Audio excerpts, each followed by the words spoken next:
What's up everyone, I'm Torvaldaruz, and for today's video I'll be going over the basics of the Abyss and showing you how to get started in Abyssal Dead Space by flying a cheap, easy starter Caracal. I have a ton of Abyssal guides you can check out by clicking on the link on the top right hand corner of the screen, as well as going to my channel and going to the Abyssal Guides playlist. Let me know what you think about the video by leaving a comment in the section below, as well as subscribing if you want to see regularly updated Abyssal guides. If you want to chat with other players about the Abyss, you can join the in-game channel Abyssal Lurkers, or you can join the Discord, which I'll have linked in the description below. How to get started. The agency is a great source of beginner information when you're trying to get into the Abyss for the first time.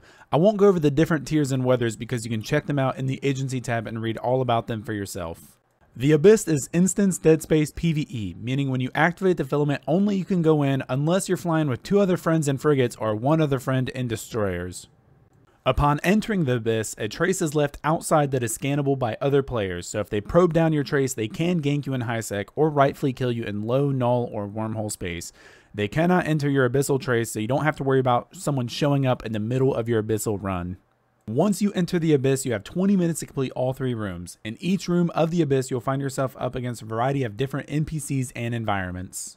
The gate, which is locked, only opens up after all NPCs are destroyed. The NPCs you'll encounter have a wide variety of different capabilities and different attack defense methods, and learning all of those are crucial to advancing to higher tiers in the Abyss. The Abyss itself is a 150-kilometer sphere with the borders being marked by red netting. If you go outside of this space, you'll take damage that increases the further you go out.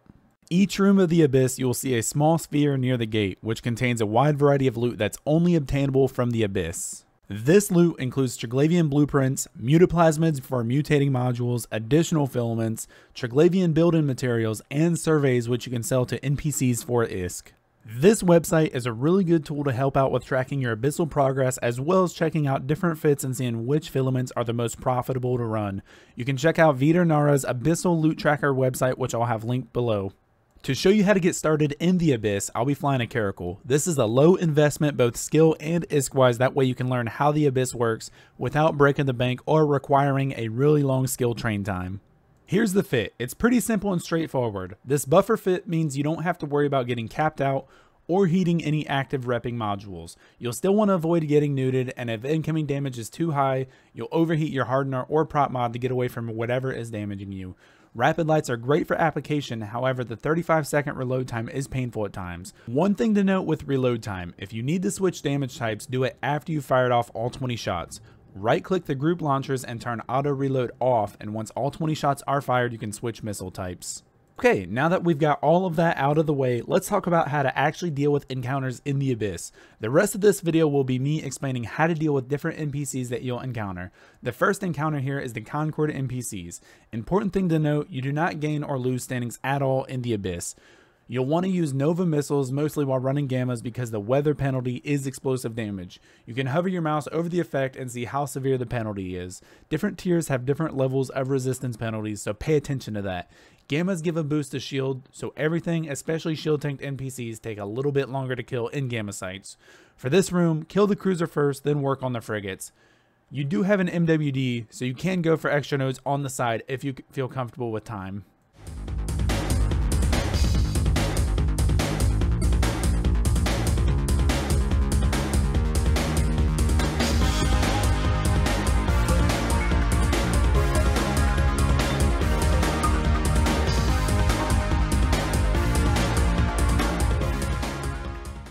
Next up is an NPC that is typically a huge pain to most capsuleers, Tyrannos. Her tactic is to fly directly away from you, and her damage hurts a lot. You'll want to mitigate damage as much as you can here by flying at her at an angle while simultaneously taking out any dangerous cruisers. The cruisers have different effects based off their name and type, so get to know those naming conventions in low tiers. The goal here is to get a tight orbit on the battleship to avoid taking massive hits. Do your absolute best to avoid flying directly at or away from her because she will make you regret it.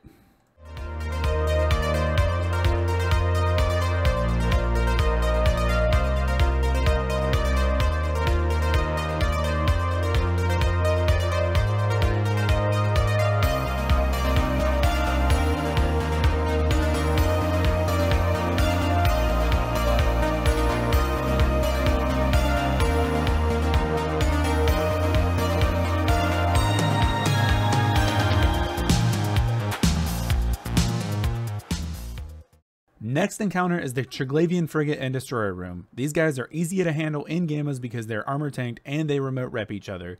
The unique trait of the Triglavian ships is their weapon system, a single beam that increases the amount of damage every cycle.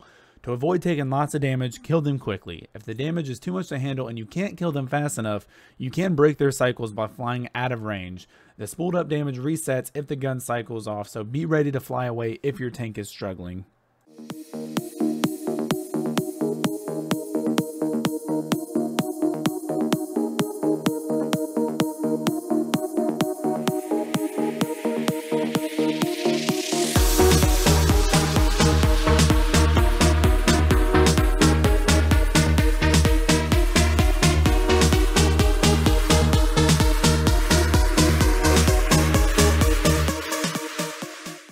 Next up are some pretty nasty drone battlecruisers. These guys do a ton of damage, but only at close ranges.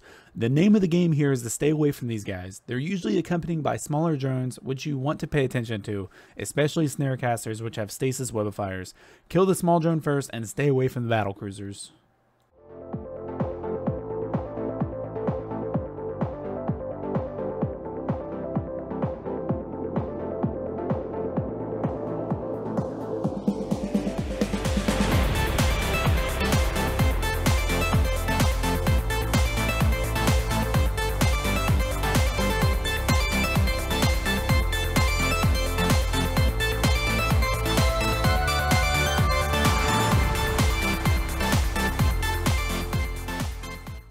Next up, the Angel NPCs. These guys are really fast and apply really well.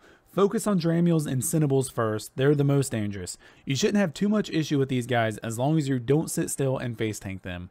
Use your Microwarpdrive and fly away, don't allow them to hit you and you'll be fine.